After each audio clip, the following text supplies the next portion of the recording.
Every texture on this canvas holds a secret. The jagged forest line,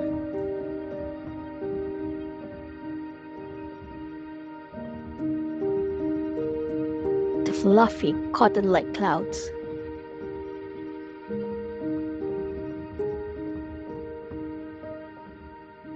and the subtly hidden face.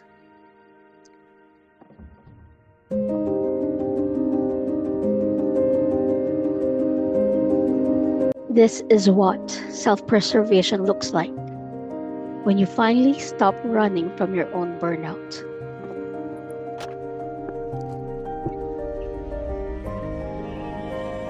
For my 12th entry in my 30 artwork challenge on childhood escapism, I present to you Speramus Meliora, which translates from Latin to "we hope for better things." Just like my painting, after returning from Baguio, I truly hope for better things to come.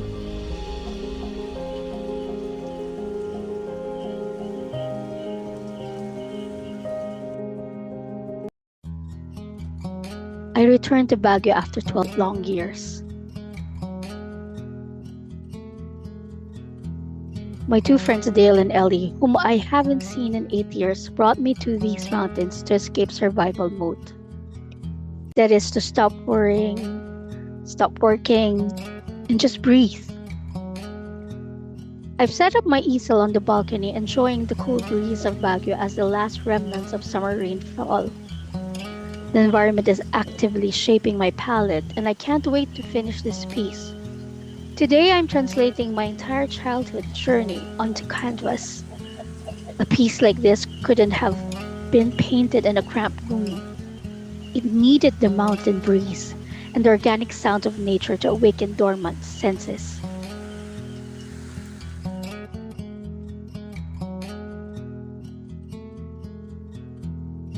During a recent trip in the Fort Everest, care of my travel vlogger friend, Ellie, who partnered with Ford Philippines, I witnessed a glistening morning dawn that inspired me to replicate it on canvas. While my painting may not capture the exact scene, it's the best I can do for now, since realism isn't my style.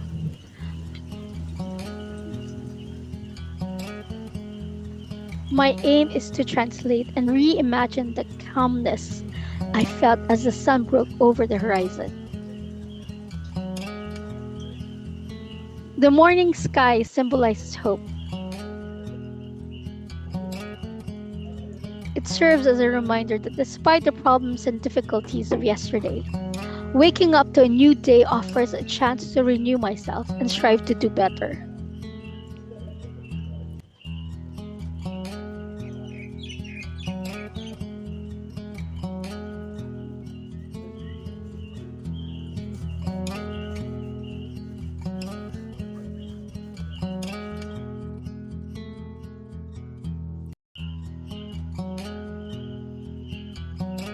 They say the eyes are the windows of the soul. For now, I choose to reveal just one of my eyes. While I open my soul to this canvas, I still want to keep part of myself hidden.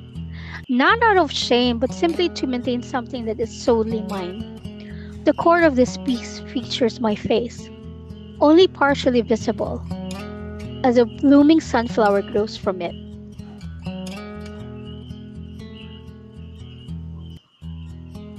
Typically, a portrait conveys emotion through facial expressions to depict exhaustion or tranquility. However, in this piece, my face is partially obscured. I've covered half of it with one of my favorite flowers, the sunflower, which eagerly turns its head toward any available light. I've exaggerated the petals, transforming them into something that appears to enable sunlight with its vibrant layers. Among all the elements I was excited to draw, the sunflower stood out the most. I couldn't wait to paint it. There's something deeply hopeful about sunflowers. Their bright yellow color brings cheerfulness to anyone who sees them. Yellow, after all, is a color often associated with happiness and is particularly effective when working with children. This concept embodies the ultimate beauty of self preservation, the conscious choice to stop performing among emotions for the world.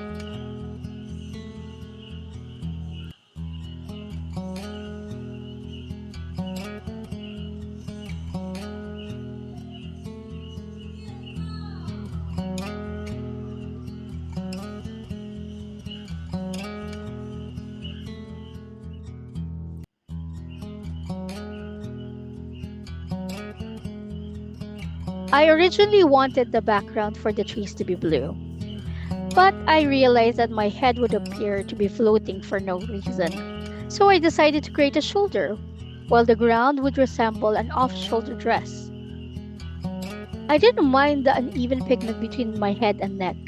I was okay with showing my mistakes because art has never been about perfection. It's about expressing what one cannot say through words but feels deeply within. In a way, I allowed the earth represented by my skin to meet the sky through these pigments. After all, we are all connected. We are part of the ecosystem of the world in one way or another.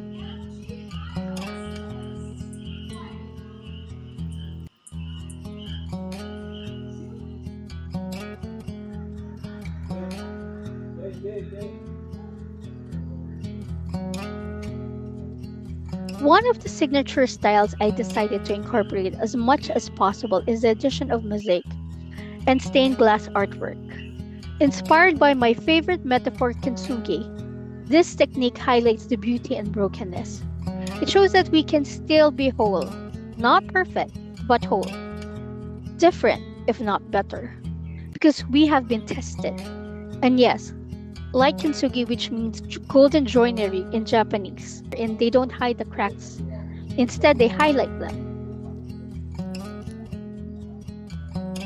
This technique celebrates the beautiful part of the object's history and not hide it.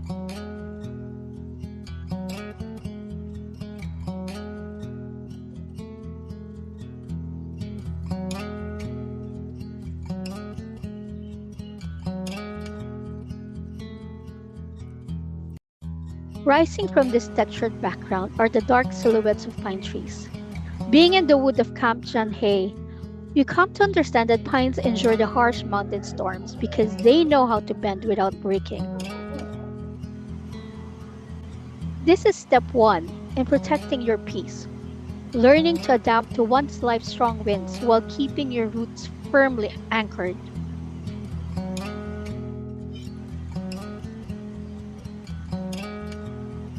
At the base of my canvas, I'm creating a sturdy foundation with thick modeling paste to add texture that mimics the forest floor.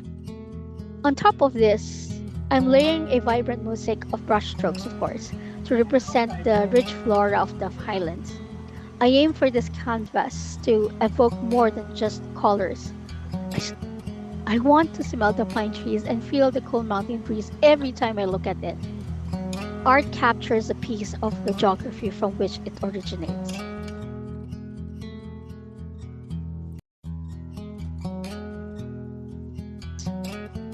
To reflect the true layers of Baguio, I wanted the sky to have a tactile quality.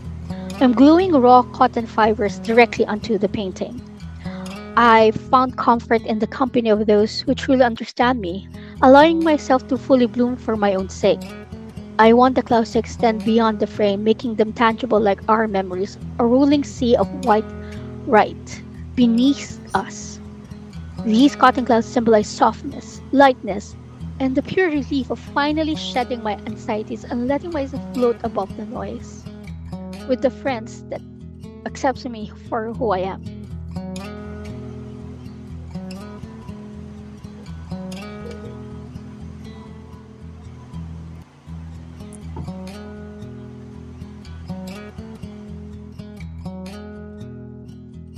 Self preservation isn't selfish, it's a form of survival. If you don't establish boundaries like the John Hay pines, you may eventually run out of light to turn out toward.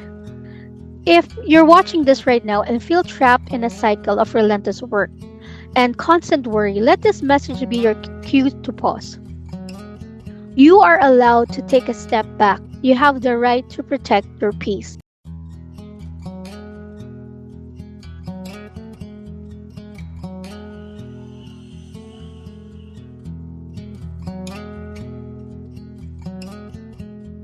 Leave a comment below sharing one small boundary you're going to set for yourself this week. Let's hold each other accountable for taking time to rest. Don't forget to like, subscribe, and I'll see you on our next creative journey. This is Lee Kondangan. See you in the next vlog. Goodbye!